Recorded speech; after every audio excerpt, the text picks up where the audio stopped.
جو اپنے سب کام رب کے لیے کرتا ہے، جو بھی اس کے حصے میں آ گیا۔ یہ کاموں کی تقسیم بھی ایسی ہے جیسے رزق کی تقسیم ہوتی ہے۔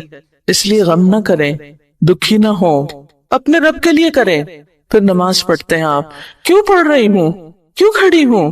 اللہ تیرے لیے۔ پھر قرآن کھولا آپ نے، تلاوت ہو رہی ہے۔ اف، یہ جو رمضان میں پورا سپارہ پڑھنا پڑتا ہے تو جڑی جاتی ہوں بیٹھے بیٹھے۔ کیوں پڑھ رہے ہیں؟ نہ پڑھیں، بند کر دیں۔ نہیں، پڑھنا ہے۔ کس کے لیے؟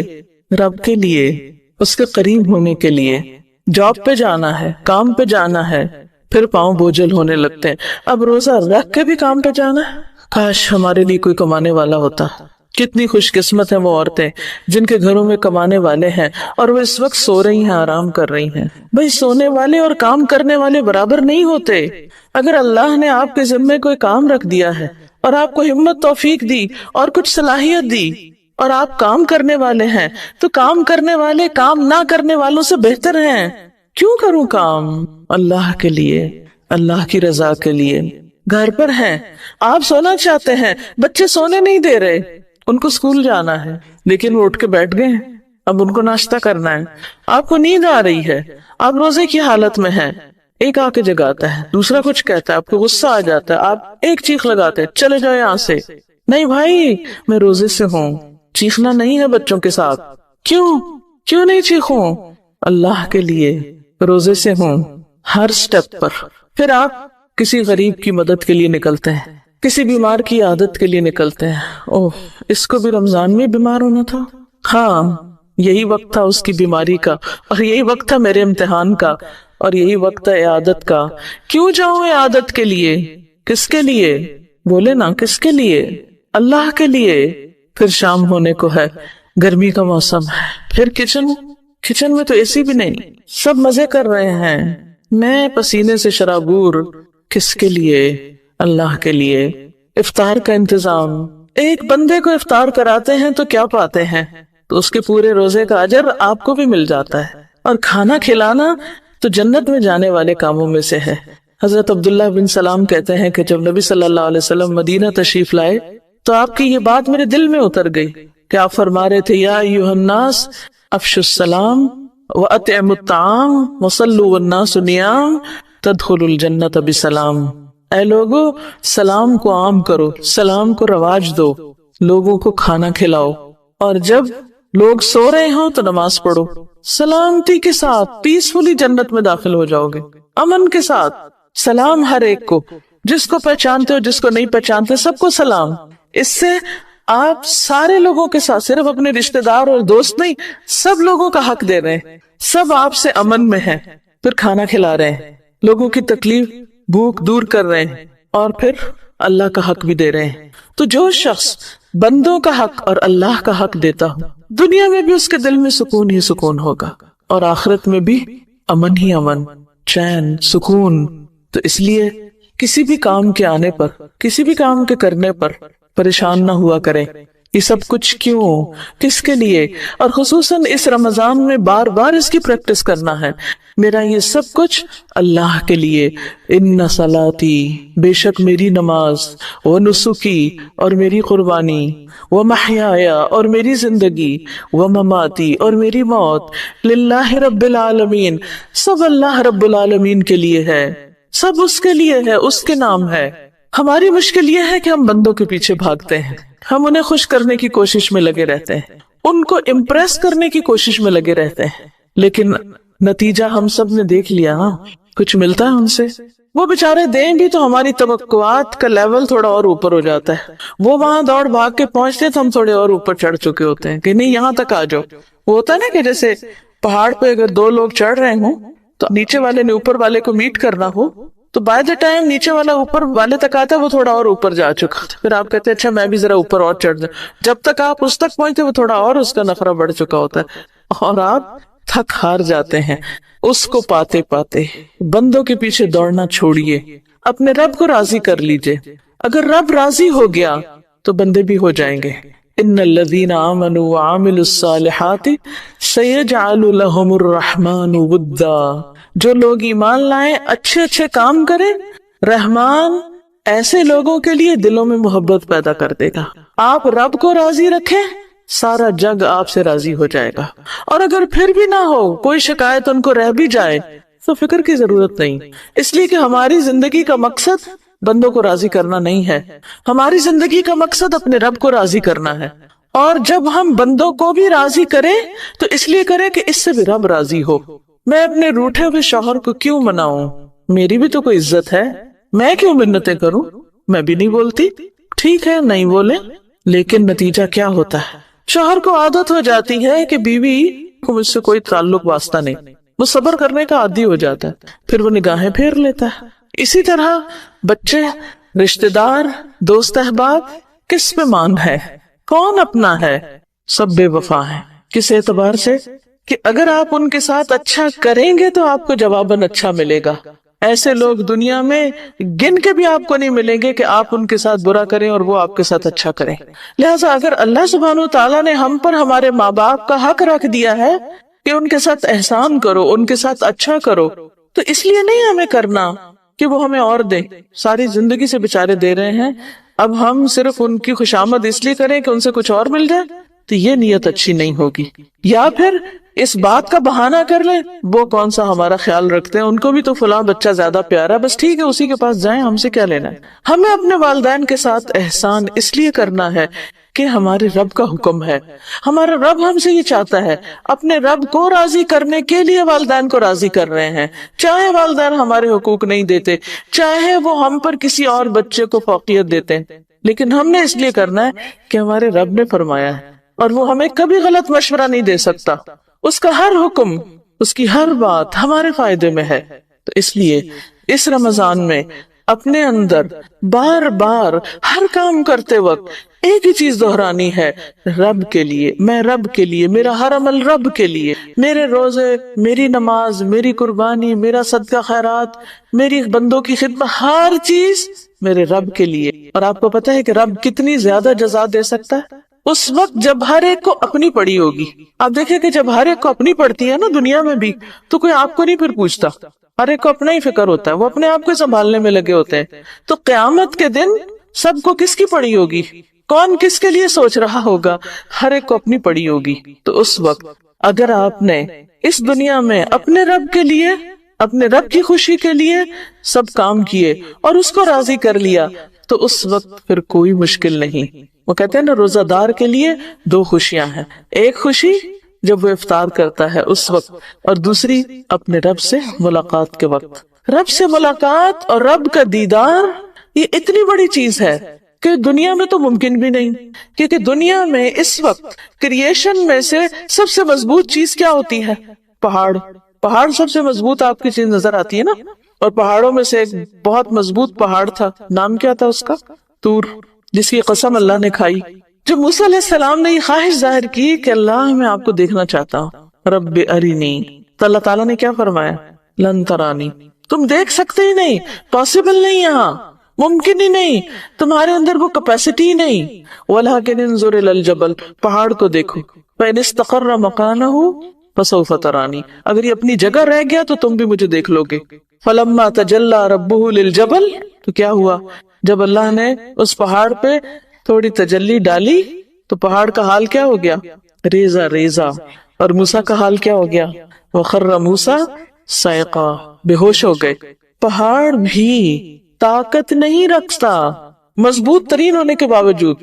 اگر اس وقت مضبوطی پہاڑ کی محسوس نہیں ہوتی تو آپ کسی بھی پتھر کو ذرا ہاتھ میں لے کے دیکھیے، کسی چٹان پہ ذرا ہاتھ رکھ کے دیکھیے کہ وہ ہاتھ رکھیں گے تو لگے گا جیسے آپ کو دھکا دے رہی ہے، آپ اس کو نہیں ہلا سکتے، اتنی مضبوطی اس کے اندر ہوتی. اگر پہاڑ ریزہ ریزہ ہو جائے اس لیے کہ وہ اللہ کی تجلی کو برداشت نہیں کر سکتا، تو میں اور آپ تو پہاڑ کے مقابلے میں بہت ہی لچکدار ہیں، اس دنیا میں نہیں ممکن. لیکن جب انشاءاللہ آپ اللہ کو راضی کر کے آخرت میں پہنچیں گے تو اللہ تعالیٰ آپ کو وہ جسمانی قوت جو پہاڑوں سے بھی زیادہ ہوگی، نظر میں وہ قوت، ابھی تو ہم عین کے لگائے رکھتے ہیں نا تب بھی سب صحیح نظر نہیں آتا، نگاہوں کو وہ قوت، دل کو وہ قوت، کیونکہ بہت سی چیزیں ہم نگاہوں سے تو دیکھ لیتے ہیں، دل میں برداشت نہیں ہوتی اس کو دیکھنے کی. بعض سین ایسے ہوتے ہیں نا کہ آپ دیکھتے ہی آنکھ بند کر لیتے ہیں، تو وہاں یہ ساری قوتیں ملیں گی. یہ مضبوطی کہاں سے آئے گی؟ یہ ایمان کی مضبوطی اخلاق کی مضبوطی، کردار کی مضبوطی، اس چیز کی مضبوطی کہ آپ سب کچھ اللہ کے لیے کر سکتے ہیں. یہ ایک مضبوط کیریکٹر کی علامت ہے کہ آپ بندوں کے رویوں کے تابع نہیں ہیں. بندوں کے رویے کے تابع ہونے کا مطلب کیا ہے کہ جیسا وہ کریں ہم بھی ویسے ہی کریں. اگر وہ اسمائل کریں تو ہم بھی کریں گے، وہ سلام کریں تو ہم بھی کریں گے، وہ ہمیں کچھ دیں گے تو ہم بھی دیں گے، وہ اچھا کریں گے تو ہم اچھا کریں گے، اور اگر وہ اچھے نہیں تو ہم بھی اچھے نہیں. ہمیں کیا سمجھا ہوا نہیں. یہ کردار کی مضبوطی نہیں ہے، یہ ایروگنس ہے. ایروگنس والی بھی ایک اکڑ ہوتی ہے لیکن وہ توڑ دی جاتی ہے، اور ایک کیریکٹر کی مضبوطی ہوتی ہے جسے کوئی چیلنج نہیں کر سکتا.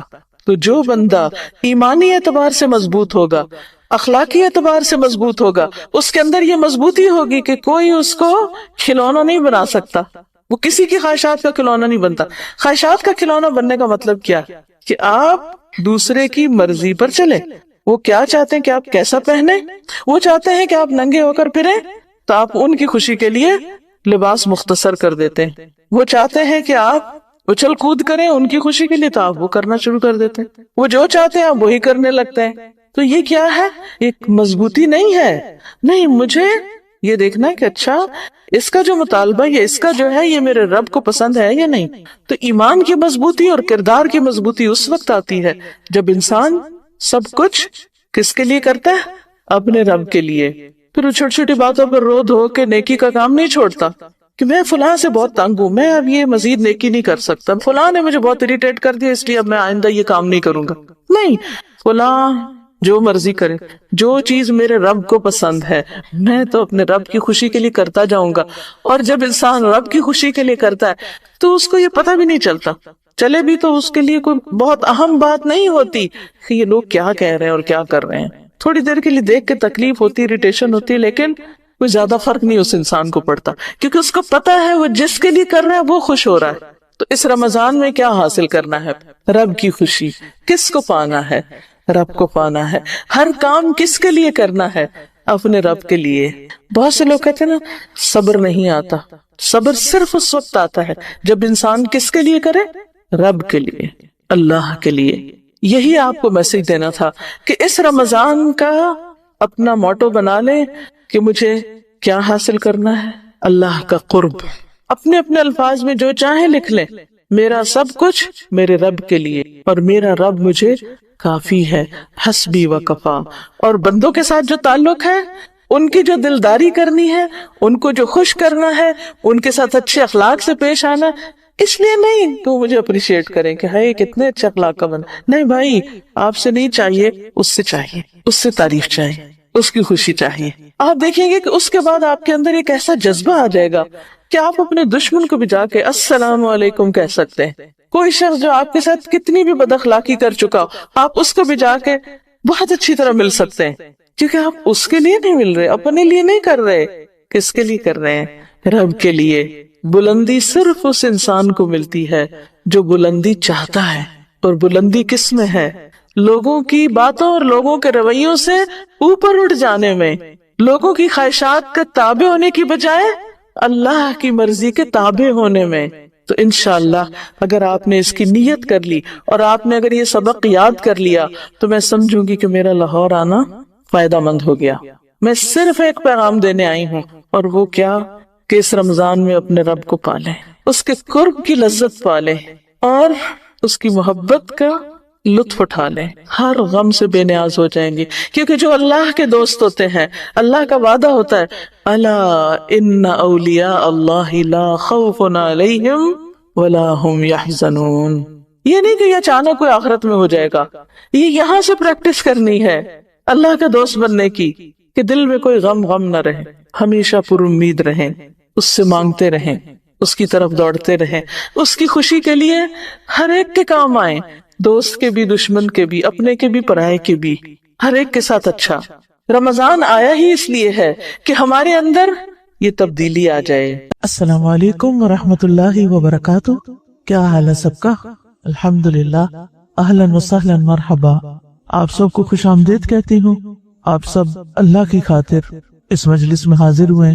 میری دعا ہے کہ اللہ تعالی ہم سب کا یہاں آنا قبول فرمائے اور ہمیں پورے اخلاص اور شوق کے ساتھ وہ علم حاصل کرنے کی توفیق دے کہ جس سے ہمارا آئندہ رمضان بہت اچھا گزرے۔ آج میں نے رمضان کا موضوع اس لیے چنا کہ رمضان بالکل قریب ہے اور ہر شخص کچھ نہ کچھ اس کے بارے میں سوچ رہا ہے۔ اگرچہ اس کی بہت سی باتیں ہمیں پتہ ہوتی ہیں، لیکن پھر بھی ان کو دہرا لینا اور پوری تیاری کے ساتھ، شعور کے ساتھ، علم کے ساتھ، جذبے کے ساتھ روزے رکھنا اور رمضان سے بھرپور فائدہ اٹھانا، یہ اسی وقت ممکن ہوتا ہے کہ جب انسان اس کا علم حاصل کرتا ہے، اور علم بھی پرانا ہو جاتا ہے، اس کو بھی تازہ کرنا پڑتا ہے، ٹھیک ہے نا؟ تو اس لیے میں چاہوں گی کہ آپ سب اطمینان کے ساتھ سیکھیں۔ تو اللہ سبحانہ وتعالیٰ سے دعا ہے کہ وہ ہمیں بھرپور طریقے سے علم حاصل کرنے کی توفیق عطا فرمائے۔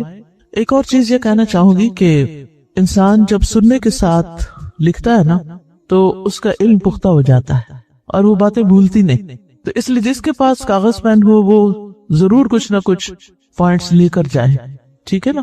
اللہ سبحانہ وتعالیٰ نے بعض چیزوں کو بعض پر فضیلت دی ہے، جیسے مہینوں میں رمضان کو فضیلت دی، دنوں میں جمعہ کو فضیلت دی ہے، راتوں میں لیلۃ القدر کو فضیلت دی ہے، شہروں میں مکہ کے شہر کو فضیلت دی ہے۔ تو اسی طرح اور بھی آپ غور کریں گے تو اللہ تعالیٰ نے ایک نظام ایسا بنایا ہے کہ سب کو ایک جیسا نہیں بنایا، اور یہ جو ورائٹی ہے اس میں ایک خوبصورتی ہے۔ اور انسانی طبیعت کے اندر یہ بات پائی جاتی ہے کہ جب بھی وہ کوئی ایک کام بہت روٹین میں کرنے لگتا ہے، مسلسل کرنے لگتا ہے، تو تھک جاتا ہے، پھر اس کو چینج کی ضرورت ہوتی ہے۔ مثلا ہم روٹین میں نمازیں پڑھ رہے ہیں، روٹین میں ہم زندگی کے کام کاج کر رہے ہیں، اور پھر ہم کرتے کرتے ایک وقت آتا ہے کہ ہم ایک سیچوریشن پوائنٹ پہ پہنچ جاتے ہیں، ہماری نمازوں کے اندر وہ خشوع نہیں رہتا، ہماری عبادت کے اندر وہ جذبہ نہیں رہتا، تو اللہ تعالیٰ ہمارے لیے تزکیے کا ایک مہینہ رمضان بھیج دیتا ہے، اور اس نعمت پر ہمیں اللہ تعالیٰ کا شکر ادا کرنا چاہیے اور دعا کرنی چاہیے کہ اللہ تعالیٰ تو ہم سب کو رمضان تک پہنچا دے اور ہمیں اس کی خیر و برکت نصیب فرما۔ تو اللہ سبحانہ وتعالیٰ فرماتے ہیں، یا ایھا الذین آمنو، اے لوگو جو ایمان لائے ہو، اور الحمدللہ ہم سب ایمان والے ہیں۔ مثلا کسی بھی شخص کو جب پکارا جاتا ہے تو اس کا جو سب سے خوبصورت نام ہوتا ہے، اس سے اگر اس کو پکارا جائے تو اس کو بڑی خوشی ہوتی ہے، لیکن اگر کسی عام سے نام سے پکارا جائے تو وہ اتنا اثر نہیں کرتا۔ ہم جب لوگوں کو پہچانتے ہیں تو اس کو بھی کہتے ہیں، اچھا وہ فلانا پان کی دکان والا، فلانا کپڑے والا، فلاں جوتے والا، اور فلاں ایمان والا۔ کون سا زیادہ خوبصورت ہے؟ ایمان والا۔ تو اللہ تعالیٰ فرما رہے ہیں، یا ایھا الذین آمنو، اے لوگو جو ایمان لائے ہو۔ تو ہمیں ایمان والا کہہ کے پکارا جا رہا ہے، اور یہ ہماری بڑی خوش قسمتی کی بات ہے کہ ہمیں اللہ سبحانہ تعالیٰ نے ایک خوبصورت نام دیا ہے، اے ایمان والو، جن کے پاس ایمان ہے۔ تمہارے لیے کیا خوشخبری ہے؟ کتب علیکم الصیام، کہ تم پر روزے فرض کر دیے گئے ہیں، کما کتب علی الذین من قبلکم، جیسا کہ تم سے پہلے لوگوں پر فرض کیے گئے تھے۔ یعنی یہ اللہ تعالیٰ کا ہم سب پر بڑا احسان ہے، ایک انعام ہے کہ اس نے پچھلی امتوں کی طرح ہم پر بھی روزے فرض کیے۔ یعنی اس خیر و برکت سے صرف پچھلی امتوں کو ہی نہیں نوازا گیا، ہمیں بھی نوازا گیا، کیونکہ روزہ اور رمضان ایک ایسی چیز ہے کہ جو سراسر خیر و بھلائی کی بات ہے، اس میں خیر ہی خیر ہے۔ آپ دیکھیں کہ کوئی بھی عبادت جب ہم کرتے ہیں نا تو تھوڑی دیر کے لیے کرتے ہیں۔ مثلاً آپ نماز پڑھتے ہیں تو کتنی دیر؟ آدھا گھنٹہ، لمبی سے لمبی نماز ہارڈلی کوئی ہوگا جو آدھا گھنٹہ لگائے، 10 منٹ 15 منٹ میں نماز فارغ۔ قرآن کی تلاوت کرتے کتنی دیر زیادہ سے زیادہ کرتے ہیں؟ وہ آدھا گھنٹہ، کچھ لوگ تو کھولتے ہی نہیں، صبح کے وقت ایسے ہی بس ختم۔ تو آپ دیکھیے کہ اسی طرح حج پہ ہم جاتے ہیں تو حج کا ایک دن ہوتا ہے عرفہ کا، باقی کچھ مناسک کے دن ہوتے ہیں، لیکن اصل دن تو وہ عرفہ والا دن ہوتا ہے۔ ایک دن میں سمجھے کہ حج ہو گیا۔ پھر اسی طرح آپ دیکھیے کہ باقی بھی جو نیکی کے کام ہوتے ہیں نا وہ تھوڑی دیر کے لیے ہوتے ہیں۔ مثلاً آپ نے کوئی کلاس اٹینڈ کی، 2 گھنٹے 2.5 گھنٹے 3 گھنٹے کوئی کورس کر رہے ہیں، 5-7 گھنٹے بس ختم۔ لیکن روزہ ایسی عبادت ہے جو صبح سے لے کے رات تک آپ مسلسل عبادت میں ہوتے ہیں۔ تو یہ اللہ تعالیٰ کا ہم پر بہت بڑا احسان ہے کہ اس نے ہم پہ روزہ فرض کر کے ہمیں آپشن نہیں دی کہ تمہاری چوائس ہے، مرضی ہے تو رکھو نہیں تو نہیں۔ روزہ فرض کر کے ہمارے لیے اس نے نیکی کا ایک شاندار موقع فراہم کر دیا۔ اور روزہ ایسا عمل ہے کہ اس کے بارے میں حدیث میں آتا ہے، ابو امامہ رضی اللہ عنہ سے روایت ہے کہ انہوں نے رسول اللہ صلی اللہ علیہ وسلم سے سوال کیا، کون سا عمل افضل ہے؟ آپ نے فرمایا، اپنے اوپر روزے کو لازم کر لو، کیونکہ روزے جیسا کوئی عمل نہیں، یعنی ایک بہترین عبادت ہے، افضل عبادت ہے، تو ہمیں خوشی کے ساتھ اس عبادت میں داخل ہونا چاہیے۔ اور پھر روزہ کیا ہے؟ روزہ ایک ڈھال ہے، روزے کو ڈھال کہا گیا۔ ڈھال کیا ہوتی ہے؟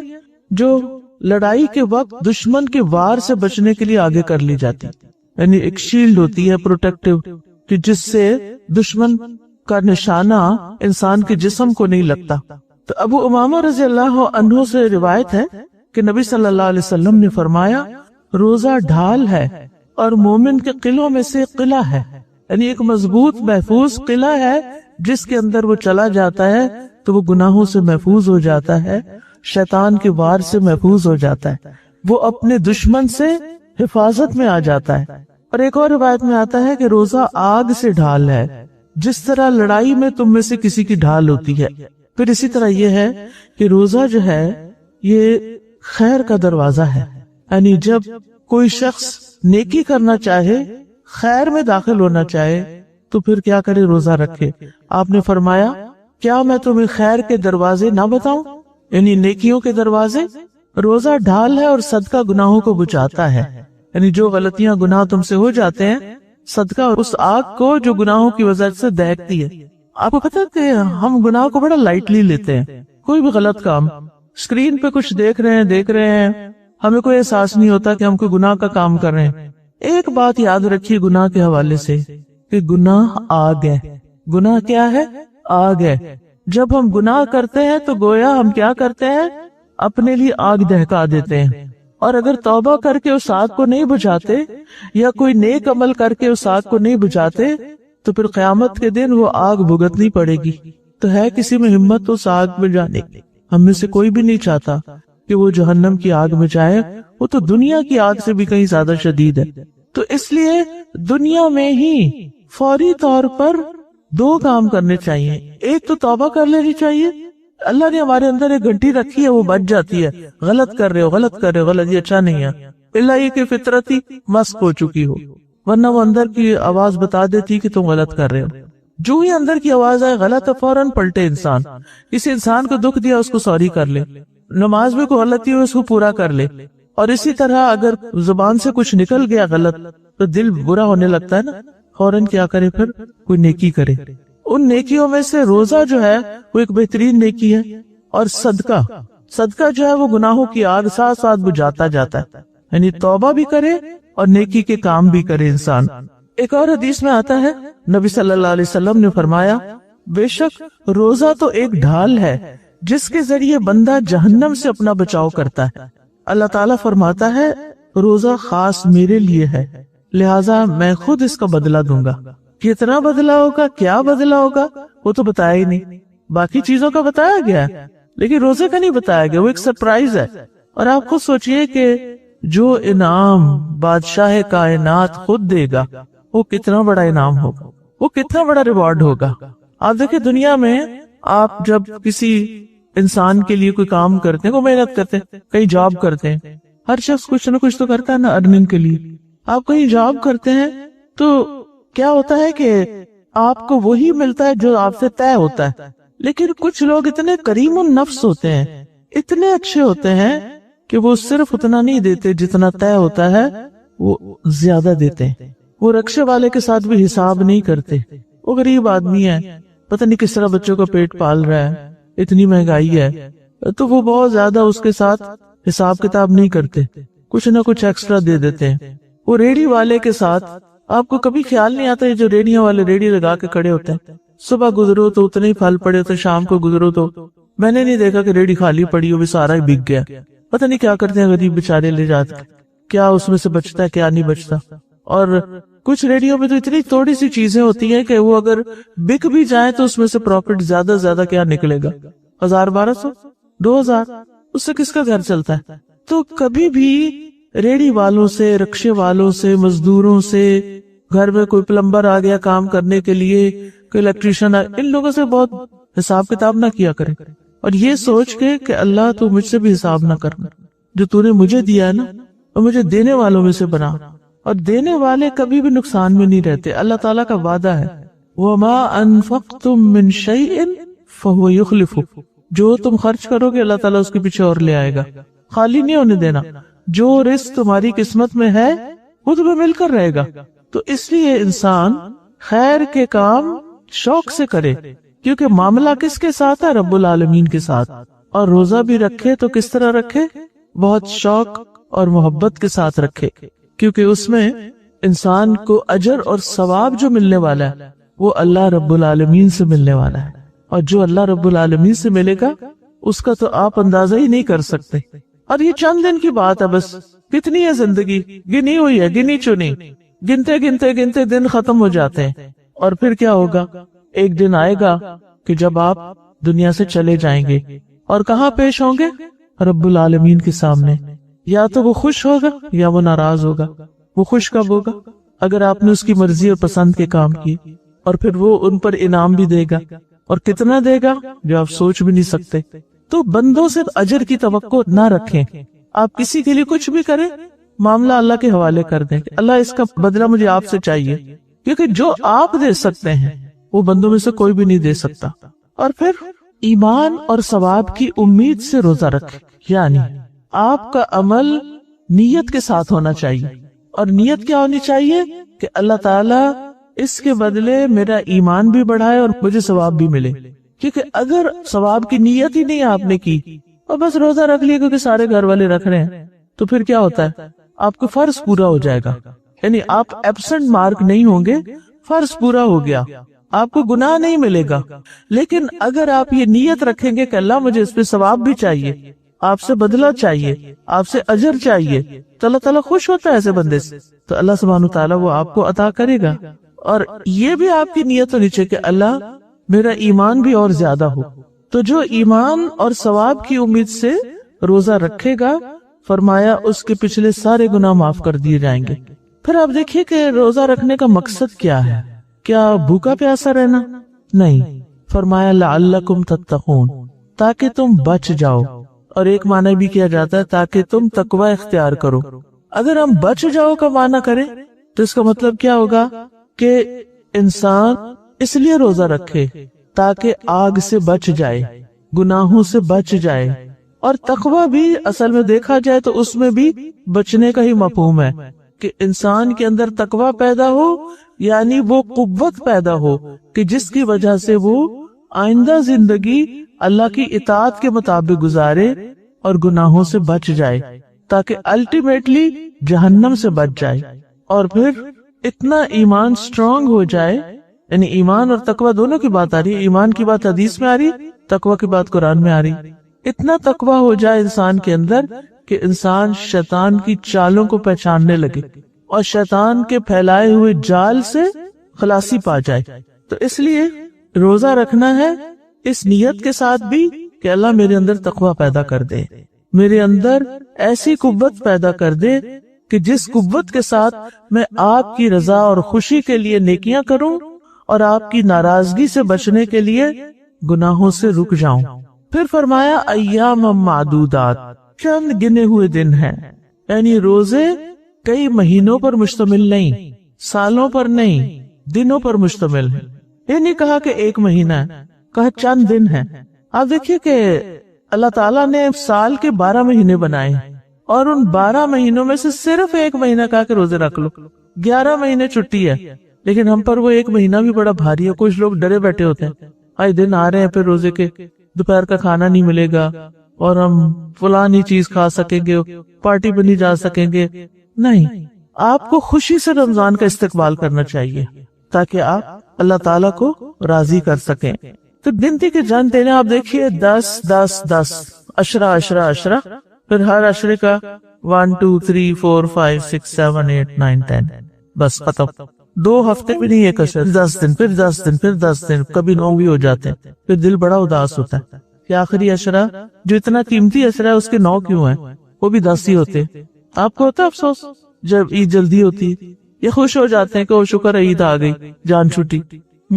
2 لحاظ سے فائدہ ہوتا ہے، ایک تو تیاری میں ٹائم مل جاتا ہے تھوڑا سا، اور دوسرے عبادت کا موقع اور مل جاتا ہے. وہ جو رہی صحیح کسر ہے نا وہ نکل جاتی. اصل میں نا انسانوں کی نفسیات یہ ہے کہ جب کوئی چیز ہاتھ سے نکلنے لگتی ہے نا پھر اس کو قدر آتی ہے. جب تک وہ ہاتھ میں ہوتی ہے تب اس کو بڑی تسلی ہوتی، ٹیک ہوتی، ہاں ابھی تو ہے نا، ابھی تو ہے، میں یوز کر لوں گی، دیکھ لوں گی، ہو جائے گا ہو جائے گا. لیکن جب وہ ہاتھ سے نکلنے لگتی پھر اوہ یہ کیا ہو گیا. تو رمضان کا بھی یہی ہے، ابھی تو کافی دن ہے، ابھی تو کافی دن ہے، آخری عشرے میں عبادت کر لیں گے. اور آخری عشرہ بھی ایک کے بعد ایک دن نکل جاتا ہے ہاتھ سے، ہر سال ایسے ہی ہوتا ہے. تو اس لیے انسان کو ایک دن اور مل جائے تو بڑا غنیمت لگتا ہے کہ شکر ہے، یہ دعائیں رہتی تھی، یہ تلاوت رہتی تھی، یہ قرآن پورا کرنا تھا، وہ پھر سارے کام کر لیتے. تو اس لیے روزے کے ساتھ خوش ہو جایا کرے، بلکہ عبادت کے ہر کام کے ساتھ. پھر فرمایا فمن کان منکم مریضا او علی سفر فعدۃ من ایام اخر، تو جو تم میں سے کوئی بیمار ہو یا پھر سفر کر رہا ہو، اور روزہ رکھنے میں مشقت ہو جاتی ہے بیمار کے لیے بھی اور مسافر کے لیے بھی، تو دوسرے دنوں سے گنتی پوری کرے. 4 روزے چھوڑے ہیں تو رمضان کے بعد 4 قضا رکھے، لازم ہے.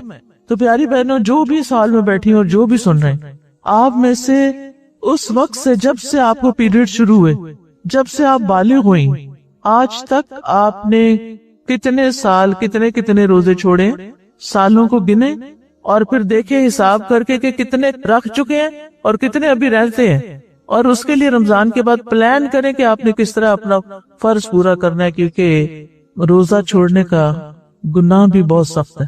اور پھر آپ دیکھیں کہ جو انسان بڑا ہوتا جاتا ہے نا، روزے رکھنے مشکل ہوتے جاتے ہیں. ابھی تو آپ ینگ گرلز ہیں نا، آپ کے اپنے اوپر ہیں کہ آپ رکھ سکتی ہیں، لیکن پھر شادی ہو جاتی ہے، پھر ہسبینڈ کو بھی دیکھنا پڑتا ہے، پھر بچے ہو جاتے ہیں، پھر پریگنینسی ہے، دودھ پلانا ہے، پھر دوبارہ پریگنینسی ہو گئی ہے، پچھلے روزے چھوٹے تھے اگلے ہی نہیں پورے ہو رہے، تو کتنے مسئلے کھڑے ہو جاتے ہیں. تو اس لیے روزہ میں دیر نہ کرے. اور میری وہ پیاری بہنیں جو عمر کے آخری حصے میں پہنچ چکی ہیں، وہ بھی اس بات سے نہ ڈرے کہ روزہ رکھ کے کچھ جلدی اللہ کے پاس جانا پڑے گا. نہیں، کچھ بھی نہیں ہوتا. میری والدہ الحمدللہ 78 سال کی ہو کر فوت ہوئی تھی، 78 ایئرز، یعنی تقریباً 80 کی ہونے والی تھی. تو انہوں نے کبھی نہیں چھوڑے تھے روزے، یعنی بڑھاپے میں بھی داخل ہو کے روزہ نہیں چھوڑتی تھی. اور یہ نہیں کہ صرف فرض روزے، نفلی روزوں کا بھی اہتمام. ہر مہینے کے 3 روزے، ایام 20 کے، 13، 14، 15 کے، اور پھر اکثر سماج جمعرات کو بھی رکھ لیتی تھی. اور جس مہینے میں ان کی ڈیتھ ہوئی ہے اس مہینے وہ جو ایام 20 کے روزے تھے انہوں نے ایک دن پہلے ہی رکھ لیا کہ انہیں یاد نہیں تھا کہ آج ایام 20 شروع ہو چکے ہیں یا نہیں، تو وہ 3 رکھنے کے بعد 4 رکھ چکی تھی. تو آپ بھی کبھی یہ نہ سوچے کہ روزہ رکھ کے کچھ ہو جائے گا. میں نے آج تک نہ سنا ہے نہ دیکھا ہے کہ کوئی روزہ رکھ کے مر گیا ہو. کچھ نہیں ہوتا. اگر آپ کو ڈر ہونا کہ مجھے کچھ ہو جائے گا تو پھر آپ یہ سوچ کے رکھ لیا کرے کہ اگر کچھ ہونے لگا تو میں جلدی سے روزہ توڑ دوں گی تاکہ میں بچ جاؤں. ہوتا کچھ نہیں. میں نے زندگی میں کئی ایسے لوگوں کو روزے رکھوائے ہیں جنہوں نے سال سے نہیں رکھے تھے. ہمیں شوگر کا مسئلہ ہے، ہمیں پتہ نہیں اور کس چیز کا مسئلہ ہے، تو کہتی تھی روزہ تو علاج ہے. ہاں ٹھیک ہے، بعض بیماریاں واقعی ایسی ہوتی ہیں کہ اس میں دن میں کئی دفعہ دوائی کھانی پڑتی ہے، آپ کو ٹائم کی پابندی کے ساتھ دوا کھانی ہوتی ہے. تو اب اس میں آپ یہ نہیں کر سکتے کہ روزہ رکھیں، کیونکہ اگر آپ وہ ریگولر دوائی نہیں کھائیں گے تو پھر آپ کو نقصان ہو سکتا ہے، بیماری بڑھ سکتی ہے. اسی لیے اللہ سبحانہ تعالیٰ نے کیا کیا، اجازت دی کہ روزہ چھوڑ دیا جائے. اچھا، جہاں تک سفر کا معاملہ ہے تو ہر دور میں سفر کی ایک اپنی مشقت ہوتی ہے، تھکاوٹ ہوتی ہے. چاہے کتنی آرام دہ گاڑی ہو، کتنی اچھی سڑک ہو، کیسا بھی اچھا جہاز ہو، انسان تھک جاتا ہے. اور کبھی ایسا ہوتا ہے کہ روزہ رکھنے کے لیے سحری کا وقت نہیں پتہ چلتا، اور کبھی ایسا ہوتا ہے کہ ادھر روزہ کھل رہا ہوتا ہے اور ادھر شروع ہو رہا ہوتا ہے. مجھے یاد ہے کہ میں 1 سال جون میں ٹریول کر کے آئی تھی کینیڈا سے، تو میں نے روزہ رکھ لیا. میں نے کہا کچھ نہیں ہوتا، گھر میں بھی تو رکھتے ہیں، تو جب کھلے گا. اچھا، اور پھر میری یہ نیت تھی کہ اگلا بھی میں نے رکھنا ہے. جب میں نے ان سے ٹائم پوچھا تو افطاری کے 1.5 گھنٹے بس سحری کا ٹائم تھا، اور میں نے افطاری کی، جلدی سے مغرب پڑھی، ساتھ عشاء پڑھی، اور ساتھ ہی پھر فجر سے پہلے سحری کی اور پھر فجر پڑھ لی. اور پھر وہ جب پاکستان آئے تو وہ تو ختم ہونے کا نام ہی نہ لے روزہ، اور وہ بھی جون کا روزہ، لیکن الحمدللہ میں مری نہیں، زندہ سلامت رہی۔ بلکہ ایک عجیب سا لطف آیا کہ اللہ سبحانہ تعالیٰ نے وہ اوپر لے جا کے وہ فضا میں روزہ کھلوایا بھی اور رکھوایا بھی، اور ایک ملک میں رکھا اور دوسرے ملک میں آ کے کھولا، تو الحمدللہ۔ لیکن کبھی کبھی ایسا بھی ہوتا ہے کہ آپ سفر سے اتنے نڈال ہو جاتے ہیں کہ آپ سو جاتے ہیں۔ ہمارے ساتھ ایک سفر میں ایسا ہوا، ہم پڑھنے کے لیے ترکی گئے ہوئے تھے، تو وہاں رمضان آ گیا، تو ہم نے کہا بعد میں کون رکھے گا، تو ہم نے کہا کہ ساتھ ساتھ ہی روزے رکھ لیتے ہیں، کچھ نہیں ہوتا، اگر مشقت ہوئی کہیں تو چھوڑ دیں گے، تو کوئی مشقت نہیں تھی، آرام سے رکھے جا رہے تھے۔ تو ایک دفعہ ہم نے استنبول سے ازمیر کا سفر کیا جو بائی ٹرین تھا، کافی لمبا سفر تھا، اور ہوا یہ کہ ہم اس میں سو گئے، ایسے سوئے سوئے سوئے سوئے پتہ نہیں آدھی رات آنکھ کھلی اور وہ روزہ ہی نہیں کھولا ہم نے، کیونکہ سو گئے، پتہ ہی نہیں چلا، ایسی شدید تھکاوٹ ہوئی۔ تو کبھی ایسا بھی ہوتا ہے، تو اس لیے اللہ تعالیٰ نے جو رخصتیں دی ہیں نا، تو ان کو لینا بھی خوشی سے چاہیے، ٹھیک ہے؟ یہ نہیں کہ کوئی زیادہ تقویٰ ہے اگر آپ سفر میں روزہ رکھیں، جو رکھ سکتا رکھے، لیکن اگر نہیں رکھ سکتا تو پھر کیا کرے، وہ بعد میں رکھ لے، لیکن گنتی پوری کرنی ضروری ہے۔ اب آپ کہیں گے کہ اب 15-16 دن رہ گئے ہیں، آج سے 13 شعبان ہے، 13 یا 14، تو آپ خود سوچیں کہ بعد میں 2 ہفتے رہ گئے، 2 ہفتے 2 دن رہ گئے، ایسے میں پھر اب 15 شعبان کے بعد تو ویسے بھی روزے نہیں رکھنے چاہیے۔ اب کیا کروں پچھلے روزوں کا؟ کوئی بات نہیں، جو ہی رمضان ختم ہو، اگر اس سال بھی مس ہو، یہ بھی اور اگلے بھی، ایک سکیجول بنا لیں، منڈے تھرسڈے کے روزے کی عادت ڈال لیں، قضا کی نیت سے رکھتے جائیں، کیونکہ ان 2 دنوں میں روزہ رکھنے کا فائدہ یہ ہے کہ ان میں ہمارے اعمال اللہ تعالیٰ کے پاس پیش ہوتے ہیں، اور جو ان میں روزہ رکھتا ہے وہ زیادہ بہتر ہے بنسبت دوسرے دنوں کے۔ لیکن ہر کوئی اپنی سہولت خود دیکھے، میں آپ پہ کوئی پابندی نہیں لگا رہی، میں صرف آپ کو خیر کا ایک رستہ بتا رہی ہوں۔ اسی طرح 13، 14، 15 نفلی روزے رکھنے کے دن آپ فرض کی نیت سے رکھ لیں۔ اسی طرح عشرہ ذی الحجہ کے پہلے 9 دن، ان میں کوئی بھی عمل انسان کرتا ہے تو اس سال بھر کے عمل سے افضل ہوتا ہے، ان دنوں میں روزے رکھ لیں، وہ آپ کو کیا ہوگا، ثواب بھی کئی گنا زیادہ ملے گا، قضا بھی ہو جائیں گے۔ پھر محرم کے روزے، محرم میں بھی آتا ہے ایک آدھ روزہ، لیکن محرم کا مہینہ ویسے ہی اس کو اللہ کا مہینہ کہتے ہیں، تو اگر آپ اس مہینے میں زیادہ سے زیادہ روزے رکھیں تو بہت اچھا ہے، لیکن اگین یہ کہ آپ کی کیا صلاحیت ہے، صحت کی کیا حالت ہے، ہر شخص اپنا فیصلہ خود کر سکتا ہے۔ لیکن میں کہنا یہ چاہتی ہوں کہ آپ اپنے دماغ سے یہ بات نکال دیں کہ روزہ رکھنے سے پتہ نہیں کیا ہو جائے گا۔ بعض بزرگ ایسے ہوتے ہیں وہ رکھنا چاہتے ہیں، بچے نہیں رکھنے دیتے، نہیں امی آپ اب نہیں رکھ سکتی، تو آپ انہیں کہیں کہ مجھے رکھنے دیں، میں دیکھ لوں گی، مجھے اپنی باڈی کو خود پتہ، نہیں رکھ سکی تو اللہ کے یہاں رخصت ہے۔ اور اگر آپ عمر کے اس حصے میں کہ دوبارہ قضا کر ہی نہیں سکتے تو ساتھ کے ساتھ فدیہ دے دیں۔ ریسنٹلی میں ایک درس میں تھی کسی جگہ پر، تو ایک خاتون نے مجھ سے سوال کیا کہ اگر کوئی فوت ہو جائے اور اس کے روزے رہتے ہوں تو کیا فدیہ دے دیا جائے، اب کیا کیا جائے، اور شاید بہت سارے روزے تھے، تو میں نے کہا انہوں نے رکھے کیوں نہیں؟ کہتے پتہ ہی نہیں تھا، احساس ہی نہیں تھا۔ حالانکہ عمومی طور پہ الحمدللہ ہمارے معاشرے کے اندر یہ ایک اویئرنس بہت ہے، لوگ نماز ہی پڑھتے روزہ رکھ لیتے ہیں، یہ بھی بڑی خیر ہے لوگوں کے اندر کہ روزہ رکھ لیتے ہیں، اور رمضان میں کسی نہ کسی طرح نماز بھی پڑھ لیتے ہیں پھر۔ اور یہ روزے آئے اس لیے تاکہ ہمارے اندر نیکی کی عادتیں پختہ ہوں، اور بعد میں ہمارے اندر اتنا سیلف کنٹرول آ جائے کہ ہم بہت سی بری عادتیں بھی چھوڑ دیں اور بعد میں بھی روزے سے رہیں۔ اور روزہ صحت کے لیے بھی بہت عمدہ چیز ہے۔ انسان کے اندر جتنے زہریلے مادے ہوتے ہیں نا، روزے کی وجہ سے وہ زہریلے مادے ختم ہو جاتے ہیں۔ روزے کی وجہ سے جو جسم میں تپش پیدا ہوتی ہے وہ اس زہر کو کھا جاتی ہے اور آپ صاف ستھرے ہو جاتے ہیں۔ یعنی لعلکم تتقون میں صرف جہنم سے بچنا نہیں، گناہوں سے بچنا نہیں، بلکہ بیماریوں سے بچنا بھی شامل ہے، اخلاقی بیماریوں سے بھی اور دوسری بیماریوں سے بھی۔ ٹھیک ہے، اچھا بات یہ ہو رہی تھی کہ جو رکھنے کی طاقت ہی نہیں ہے جن میں، وہ کیا کریں؟ وَعَلَى الَّذِينَ يُطِيقُونَهُ فِدْيَةٌ طَعَامُ مِسْكِينٍ، اور وہ لوگ جو روزہ رکھنے کی طاقت نہ رکھتے ہو، انتہائی بوڑھے، کچھ بوڑھے ایسے ہوتے نا ان کو ڈیمنشیا وغیرہ ہو جاتا ہے، تھوڑا بہت ہوش ہوتا ہے، کچھ نہیں ہوتا، تو ڈیلی اگر دے سکے فدیہ، کھانا ایک کھانا دیتے جائیں وہ بھی ٹھیک ہے۔ لیکن اگر آپ ڈیلی نہیں دے سکتے تو جو ہی رمضان شروع ہو پہلے دن سے 30 دنوں کا نکال کے دے دیں، کسی کو روزہ رکھنے کے لیے راشن دے دیں، اور اگر کوئی آس پاس مسکین ہے تو اس کو ساتھ بٹا کے کھانا کھلا لیں، کیونکہ ایوریج وہی دینا جو آپ خود کھاتے ہیں. یہ نہیں کہ خود تو آپ روز پلاؤ کھائیں اور غریب کو آپ سوکھی روٹی دے دیں. جیسا خود کھاتے ہیں نا بس اسی طرح کا ایوریج ڈیلی جیسے آپ کے گھر میں پکتا ہے. ہر گھر کا الگ حساب کتاب ہوتا ہے. کچھ گھروں میں ہفتے میں 1 دفعہ گوشت پکتا ہے، اور کچھ لوگ روز 1 نہیں 2 3 گوشت پکا کے کھاتے ہیں. ہر طرح کے لوگ ہیں دنیا میں. تو پھر آپ جیسا خود کھاتے ہیں نا ویسا ہی دیں. اور پھر فرمایا فمن تطوع خیرا فہو خیر اللہ، اور جو خوشی سے نیکی کرے تو اسی کے لیے اچھی ہے. خوشی سے نیکی کرنے کا مطلب کیا ہے؟ ایک مطلب تو یہ ہے کہ ایک مسکین کا کھانا دینے کی بجائے زیادہ مسکینوں کو کھانا کھلا دے. اور دوسرا معنی کیا ہے کہ فدیہ دے دیا، رمضان کے بعد ہمت آئی روزہ بھی رکھ لیا. اور ایک معنی یہ ہے کہ ایک سے زیادہ کھانا، یعنی صبح شام کا کھانا.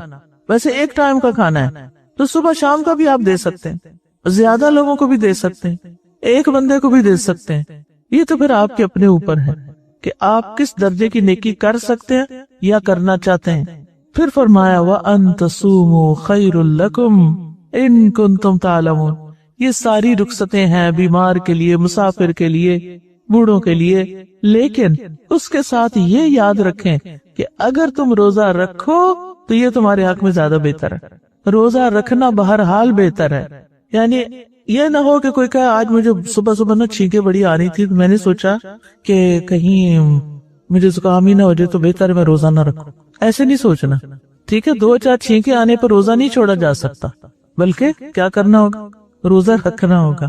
بلکہ سخت زکام لگ جائے نا تو کہتا فاقہ کرو، وہ روزہ زیادہ بہتر ہے اس بیماری میں. کچھ بیماریاں روزے سے بلکہ ٹھیک ہوتی ہیں اور کچھ بڑھتی ہیں.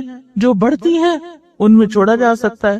رسول اللہ صلی اللہ علیہ وسلم نے فرمایا بے شک تمہارا رب فرماتا ہے کہ ایک نیکی کا ثواب 10 گنا سے 700 گنا، اور روزہ صرف میرے لیے ہے، کیونکہ صرف اللہ جانتا کہ ہم روزے سے ہیں کہ نہیں. اس کا بدلہ میں ہی دوں گا. روزہ آگ سے ڈھال ہے. روزہ دار کے منہ کی بو اللہ کے نزدیک مشک سے یعنی کستوری سے بھی زیادہ اچھی ہے. یعنی اللہ تعالیٰ اتنی قدر کرتا ہے روزہ رکھنے والوں. اب آپ دیکھیں کہ رمضان کا مہینہ آ رہا ہے نا، تو روزے کے علاوہ اور کیا کیا کام کرنے ہیں. ایک بات تو یہ کہ رمضان کا مہینہ کھانے پینے کا مہینہ نہیں، عبادت کا مہینہ ہے. Fasting not feasting. فیسٹنگ کیا ہوتی ہے؟ فیسٹ کیا ہوتی ہے؟ دعوتیں، کھانے پینے. اس مہینے میں خوب روزے رکھیں، عبادت کریں، لیکن دعوتیں رمضان کے بعد کر لیں. افطاریاں کرانی ہیں، لوگوں کے گھر میں بھیج دیں. سب سے پہلے تو غریبوں کو راشن دیں.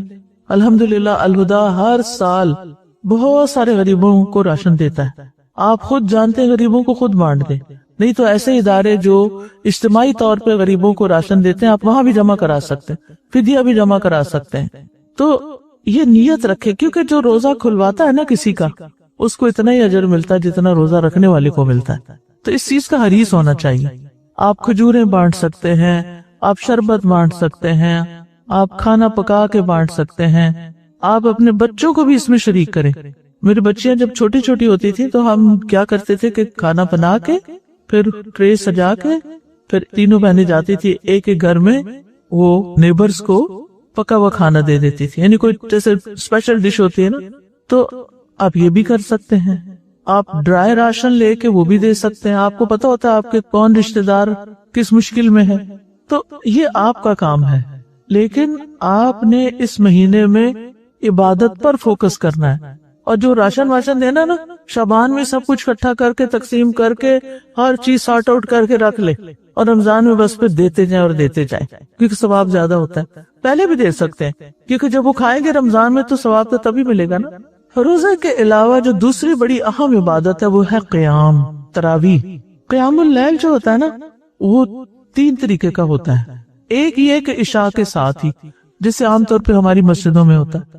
آپ میں سے کتنی خواتین مسجد میں تراویح پڑھنے جاتی ہیں؟ ساری نہیں جاتی، شاید بچوں کی وجہ سے نہ جاتی. اگر نہیں جا سکتی تو گھر میں بھی انتظام کریں. گھر میں انتظام کریں. ہمارے والد مسجد میں فرض نماز پڑھ کے آ جاتے تھے، اور پھر الحمدللہ ہر سال ہمارا بہت بڑا سین تھا، اس میں صفیں لگ جاتے، آس پاس کے جتنے لوگ، خواتین بھی مرد بھی، الحمدللہ سارے تراویح پڑھتے تھے، کیونکہ اکیلے اکیلے پڑھنا ذرا مشکل ہوتا ہے. اور عشاء کے ساتھ اسی لیے قیام اللیل کر لیا جاتا ہے تاکہ رات کی عبادت بھی ہو جائے. رمضان پورا ہی بڑا بابرکت مہینہ ہے، شہر البرکہ، تو اس لیے دن کو روزہ رکھا، رات کو قیام کیا. تو پہلا طریقہ عشاء کی نماز کے بعد حافظ بچوں کو تلاش کریں جن کے حفظ پکے ہوں. اگر آپ کے گھر میں 2 لوگ ہیں، 4 خواتین ہیں، نیبر میں 2-4 مل کے 5-10 بن جاتی ہیں، کسی بچی کو لیں، اس کو صف کے بیچ میں ہی کھڑا کریں اور وہ آپ کو قرآن سنائے. اور اگر نہیں کوئی انتظام تو حضرت صفوان جو تھے، حضرت عائشہ کے آزاد کردہ غلام، وہ مصحف سے دیکھ کے پڑھتے تھے. تو آپ کیا کر سکتے ہیں کہ آج کل سٹینڈ بھی ملتے ہیں، پتہ نہیں یہاں ملتے ہیں کہ نہیں، سٹینڈ ہوتے ہیں جن کے اوپر قرآن کھول کے رکھ دیا جاتا ہے، اور بڑے سائز کے سٹینڈ کے ساتھ ہی قرآن ملتے ہیں. آپ کیا کریں کہ سجدے کی جگہ سے ذرا سا آگے کر کے سٹینڈ پر صفحے کھول کے رکھ لیں. آپ سورۃ فاتحہ پڑھیں، اس کے بعد رائٹ والا صفحہ ایک رکعت میں پڑھ لیں اور پھر دوسری رکعت میں دوسرا صفحہ پڑھ لیں. نہ آپ کو ہاتھ ہلانا پڑے گا، نہ کچھ نہیں، آرام سے نماز ہو جاتی. لیکن اگر آپ 2 صفحے پڑھنا چاہتے ہیں تو بس ایک دفعہ آپ کو سجدے سے اٹھتے ہوئے صفحہ پلٹنا ہوگا، اور اس کے بعد پھر آپ اگلی رکعت میں بھی 2 صفحے آرام سے پڑھ سکتے. ایک طریقہ یہ ہے. دوسرا طریقہ یہ ہے کہ آپ موبائل لیں اور اس پر آپ کھول لیں اور ایسے ہاتھ باندھ کے آپ اس طرح موبائل رکھیں، اپنا ہاتھ اس طرح رکھیں جیسے ہاتھ پہ ہاتھ رکھا ہوا ہے، تاکہ آپ کو مشکل نہ ہو، اور اس سے دیکھ کے آپ پڑھ سکتے ہیں. ساتھ میز رکھیں، بس دیکھ کے بغیر ایسے رکھ لیں، پھر ایسے کر لیں، اور ایسے موڈ پہ رکھیں کہ موبائل بند نہ ہو کہ آپ اس میں پاسورڈ ٹائپ کرتی رہیں، یہ نہ ہو. ٹھیک ہے، موبائل کھلا ہی رہے، تلاوت والا صفحہ کھلا ہی رہے، اور بغیر زیادہ حرکت کیے آپ تلاوت بھی کر سکتے ہیں، تراویح لمبی ہو سکتی ہے. اب آپ دیکھیے کہ یہ جو ہے نا، نماز میں حرکت نہیں زیادہ کر سکتے نا، اس لیے میں نے یہ 2 طریقے بتائے جس میں کم سے کم حرکت ہوتی ہے اور آپ کی نماز اچھی ہو جاتی. دوسرا قیام، آپ عشاء پڑھ کے کچھ لکھنے پڑھنے کا کام کرتے ہیں، کوئی ایگزام ہے آپ کا، کچھ بھی، تو اب سونے لگے آپ رات کے 12 بجے، تو سونے سے پہلے کچھ نوافل پڑھ لیں. تیسرا یہ ہے کہ آپ رات کو نہیں پڑھ پاتے لیکن آپ صبح بڑے فریش ہوتے ہیں، تو سحری پکانے سے 1 گھنٹہ پہلے اٹھ جائیں اور آپ اس وقت تہجد پڑھ لیں. یہ تینوں چیزیں قیام اللیل کہلاتی ہیں جو رمضان میں آپ کر سکتے. ٹھیک ہے، اول رات پڑھتے ہیں تو تراویح کہلاتی ہے، آخر رات پڑھتے ہیں تو تہجد کہلاتے ہیں. سمجھ آئی؟ کلیئر ہو گیا نا سب کو؟ اوکے. تو اپنی عبادتوں میں اضافہ کرنا ہے. اسی طرح آپ دیکھیے کہ اشراق کے نفل، اگر آپ کو عادت ہے تو بہت ہی اچھا، اگر عادت نہیں تو رمضان میں عادت ڈالنے کی کوشش کریں. آپ نے فجر پڑھی، تلاوت کی، اتنے میں سورج نکلنے کے 15 منٹ گزر گئے، آپ اس وقت 2 رکعتیں پڑھ کے پھر آرام کرنا تو کریں. اگر کوئی تہجد سے لے کے اشراق تک پڑھتا ہے تو اس کو تو پورے حج کا ثواب مل جاتا ہے. تو یہ عبادت بھی بڑی اہم ہے. یہ ہمارے جسم میں 360 جوڑ ہیں، ہر جوڑ کا صدقہ ہے یہ 2 نفل. جس کو جوڑوں کی بیماری ہے نا، اس کو تو میں خاص طور پہ کہوں گی ان نفلوں کو نہ چھوڑے. یہ 2 بھی پڑھ سکتے ہیں اور زیادہ سے زیادہ جتنی آپ کی مرضی پڑھے، اور یہ دن کے نفل ہیں. تو رمضان میں ایکسٹرا عبادت کرنی ہے اور وہ مسنون کرنی ہے. یہ نہیں کہ بس ایک طاق رات میں لیلۃ القدر اس کو بنا کے 100 نفل پڑھ کے اس کے بعد پھر سو گئے ساری راتیں. یہ نہیں کرنا، سنت طریقے اختیار کریں. مجھے نہیں معلوم کہ یہاں سٹال پہ شہر رمضان کتاب ہے یا نہیں، یا اقبال کلانی کی کتاب رمضان والی ہے کہ نہیں، لیکن اگر ہو، چھوٹی چھوٹی کتابیں ہیں، ایزی گوئنگ ہیں، آسانی سے پڑھ سکتے، تو آپ وہ پڑھیں اور ساتھ ساتھ عمل کرتے جائیں. تو آپ نے فرائض کا تو بہت ہی اہتمام کرنا ہے اور نوافل کا بھی کرنا ہے. حدیث میں آتا ہے اللہ عز و جل فرماتا ہے جو شخص میرے کسی دوست کی تذلیل کرتا ہے تحقیق وہ مجھ سے جنگ کو حلال کر لیتا ہے، اور فرائض کی ادائیگی سے زیادہ بندہ کسی چیز سے میرا قرب حاصل نہیں کرتا. یعنی سب سے زیادہ ہم قریب ہوتے ہیں اللہ تعالیٰ کے جب ہم اپنا فرض پورا کرتے ہیں، اور بندہ میرا قرب حاصل کرنے کے لیے مسلسل نوافل پڑھتا رہتا ہے حتیٰ کہ میں اس سے محبت کرنے لگتا ہوں. سبحان اللہ. آپ چاہتے ہیں اللہ تعالیٰ آپ سے محبت کرے؟ تو پھر یہ نہ کیا کیجئے کہ فرض نماز کے بعد جلدی سے اٹھ کے کھڑے ہو گئے، سلام پھیرا اٹھ کے کھڑے ہو گئے، نہ سنت نہ نفل۔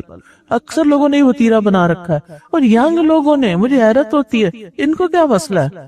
بزرگوں کا تو پھر ہم کہتے ہیں چلو بھئی ان کو مشکل ہوتی ہے، وضو قائم رکھنا مشکل ہے، یا یہ اٹھنا بیٹھنا ان کا مشکل ہے، لیکن بچوں کو کیا مسئلہ ہے؟ اچھے بھلے سمجھتے ہوئے، یہ میرے آگے جتنی بھی ینگ گرلز بیٹھی ہوئی ہیں، آگے بیٹھنے کا ایک حق ادا کریں کہ آپ رمضان میں عادت ڈالیں، 12 سنت دن کی پورا کر، اس کے لیے جنت میں ایک محل ہے۔ اگر دنیا میں کوئی کہے نا کہ یہ 15 منٹ یہاں یہ کام کر لو تو وہ فلاں محل تمہارے نام لگا دیں گے، کوئی پیچھا رہے گا؟ محل ملنے لگا، اگر محل ملنے لگا تو پھر تو اور کیا چاہیے؟ تو اللہ کے باتوں پہ یقین کوئی نہیں یقین ہو تو پھر تو پیچھے رہیں نا۔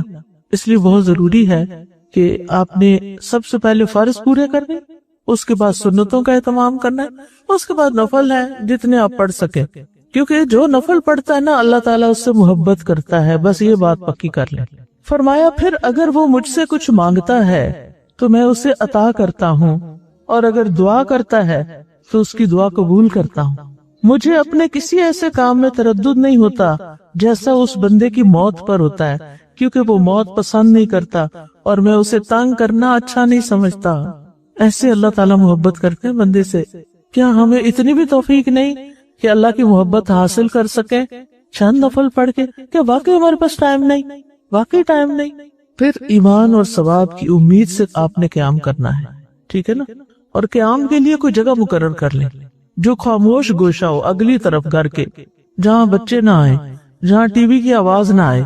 اور آخری عشرے میں تو اور بھی زیادہ عبادت کرنے کی ضرورت ہوتی ہے۔ رسول اللہ صلی اللہ علیہ وسلم نے فرض نماز کے بعد سب سے زیادہ فضیلت والی نماز رات کی نماز کو قرار دیا، اور قیام میں خوب تھکنے کو پسند کیا۔